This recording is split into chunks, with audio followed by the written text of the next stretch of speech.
at least consider that. And the main reason that it happens is when appropriate intervention is not provided. So, earlier in the textbook we talked about proficiency scales. This was something that I didn't really go in depth in here. I said if it's something you could use, you use it. I'm a realist and I'm an optimist, and I know that you're not going to be able to change the grading scales. That's why I passed over this. But I like the proficiency scale idea. My way of addressing this, though, is if a student's meeting proficiency, in all honesty, you have an enrichment activity handy to show interest for the students that do need enrichment, and then if they need to excel, that's certainly something that they're able to do. So enrichment activities should be put into each unit of instruction. If teachers are looking at the middle and they're not building in time for enrichment, that's a problem. But if it's forced, the teachers have to, at least in their lesson plan, say, for advanced learners, I will, and they have an activity planned, then it's in the assignment and it allows students the opportunity to pursue that enrichment. So, we have to give students access to more rigorous curriculum, and we can't just do this in high school, ladies and gentlemen. That just grates at me. I think the biggest deficiency for gifted education and enrichment is at the middle school. I find that at the high school we can at least track students, pseudo-tracking them without tracking them with AP courses. At the elementary schools, we normally have a gifted and talented coordinator. Most of your middle schools in this state and across the United States do not have gifted teachers. So when that happens, that can be a problem. You need to give these children a chance to excel and perform to the best of their abilities, but you need to challenge them academically, and you do that through creating and establishing a more rigorous curriculum. So you have to allow co-curricular programs, and not just in middle school.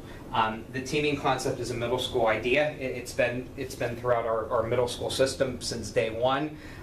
We need to make sure that students are involved in different subject areas and activities, and it has to be part of all of education, not just in middle school. I love independent studies when you're doing them appropriately. The district that I used to teach in, I was the AP Economics coordinator without being the AP Economics coordinator. We had students who wanted to take the AP Economics test, and our building principal assigned them to me, and I kind of did it as an independent study because we didn't offer AP Economics at the time.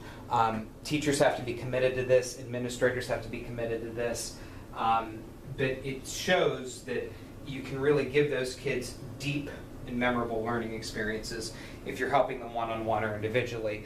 The question is, how do you stipend teachers to do that? Because many will not do it unless they're compensated. And quite frankly, I don't see anything wrong with that. There has to be some sort of compensation to be fair. So, use students as tutors. I like this idea, but I don't like this idea. I really think this gets overdone, and parents get agitated when tutoring is used for enrichment purposes with an older student helping a younger student. This has to come from the teacher and it has to come from the professional, so just make sure that you do this correctly and it's used appropriately. When you can provide mentorships in community outreach, which you're going to talk about kind of in your other class a little bit more, I also believe and support this, but if you can involve the community and give children the opportunity to be out in the community and doing outreach and community building, it can really improve the school system. It can be a big public relations boost for you, and it can help as well. So the first thing that people say is, I don't have any time in my schedule to do this, the schedule won't let me do this. And I've heard this a billion times, and I'm sure all of you have heard this a billion times when you try to initiate a new, it's just something new, a new intervention in education. Districts have to commit additional time if the students have a need or an interest. You think outside of the box and you make scheduling work. And if you can't do it, then we have a problem more than anything else. The most effective intervention always begins at the classroom level with effective teachers. They're the ones that have to be in charge of it, but the district has to provide help where necessary and provide support, and that's really what you need to know in order to make this process work. So the last chapter is very quick. I overdid this chapter. If you looked at the textbook, it was nowhere near as in-depth as I made it, but I'm passionate about this issue. The last chapter is a touchy-feely chapter. I'm not touchy-feely, so I'll cover the concepts and I'll go over them, but if there's anything I can do to help, let me know. But this was a good, almost 30-minute lecture really talking about RTI, and I hope you watch it and I hope you think about it. Thank you.